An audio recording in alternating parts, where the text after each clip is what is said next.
ഈ ഡ്രസ്സ്? പിന്നെ പതിവ് ഞായറാഴ്ചകളിലെ പോലെ അന്നും ഞാൻ നട്ടുച്ചയ്ക്ക് എഴുന്നേറ്റ് തോന്നിയ പോലെ ഫുഡ് കഴിച്ചുകൊണ്ട് എൻ്റെ ദിവസം തുടങ്ങി.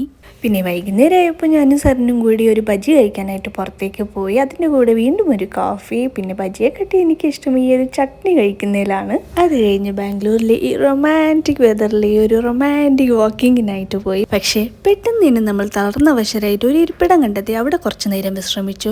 അത് കഴിഞ്ഞിട്ട് നേരെ നമ്മളിങ്ങനെ നടന്നപ്പോൾ ഒരു സ്റ്റുഡിയോ കണ്ട് അവിടെ കയറി കുറച്ച് ഡ്രസ്സൊക്കെ ഇങ്ങനെ നോക്കി. പക്ഷേ എൻ്റെ ബാങ്ക് ബാലൻസ് ആലോചിച്ചപ്പോൾ അത് അതുപോലെ തന്നെ അവിടെ തിരിച്ചു വെച്ചിട്ട് അവിടെ നിന്ന് ഇറങ്ങി. അവിടുന്ന് നേരെ പോയത് ദഹിപൂരി വാങ്ങാനാണ്. അവിടെ കടക്കാരോട് സാറിനറിയാവുന്ന എല്ലാ ഭാഷകളും കൂട്ടിക്കലർത്തി സംസാരിക്കുന്ന ദൃശ്യങ്ങളാണത്.